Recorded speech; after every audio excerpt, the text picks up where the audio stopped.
Bonjour, la question du jour c'est quel est l'avenir de l'Union européenne? Donc on voit pour l'instant que l'Union européenne pour le moment est soudée.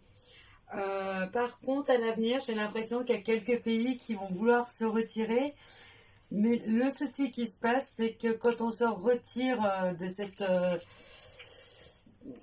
de ce mariage un peu catastrophique, c'est un mariage coûteux, c'est un divorce coûteux en fait.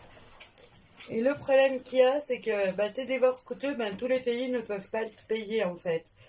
Euh, Parce qu'on... euh, comment dire?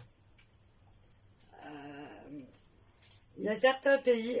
excusez-moi, j'ai ce mot qui vient là. On a prostitué certains pays, on les a engraissés à coup de je te donne ça, mais après... étant donné que tu peux pas payer, il va falloir nous donner autre chose à la place. Et ces pays sont coincés par rapport au contrat qu'ils ont signé en fait. Donc pour le moment, l'Union européenne, elle est, enfin, elle reste coexistante, elle reste existante. Si à l'avenir l'Union européenne explosait, ça serait dans très très longtemps en fait. Ça serait dans pas mal de décennies.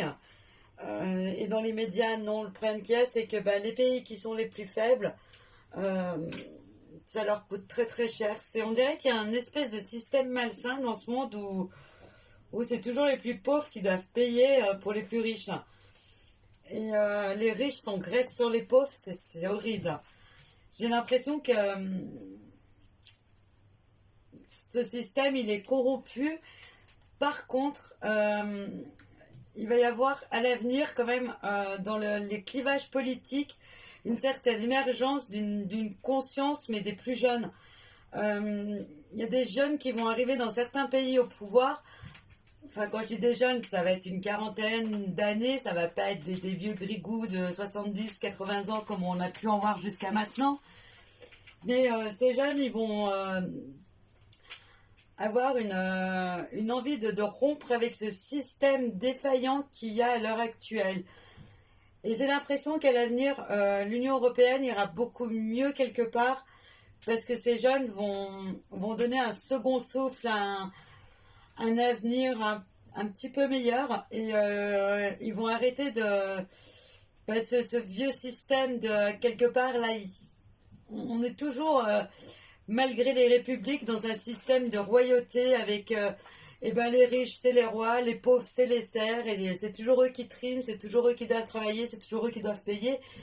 Et à un moment donné, avec ces nouveaux jeunes, euh, ce système malsain, ce mauvais système va être petit à petit cassé et on va mettre un système beaucoup plus équitable, où l'équité régnera en fait, où les gens seront euh,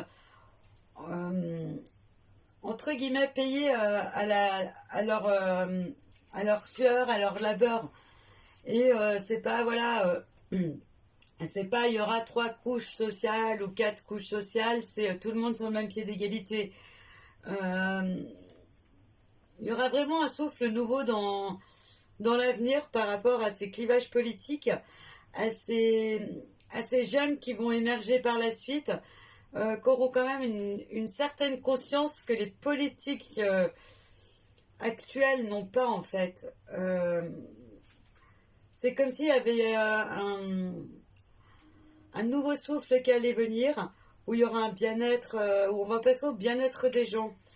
On va vraiment penser à leur, entre guillemets, au salut de leur âme, hein, où on va les aider à aller de l'avant, à pas toujours penser comme des moutons de panurge, à dire, voilà, pensez un petit peu par vous-même, faites des choses qui sont bonnes pour vous.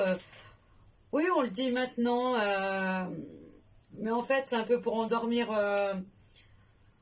les petits coups de Trafalgar qu'on fait par derrière. Et justement, ces jeunes qui vont arriver au pouvoir, ils auront vraiment, ce sera vraiment des humanistes. Voilà. Donc j'espère que j'ai répondu à votre question. Je vous souhaite une belle journée. À bientôt.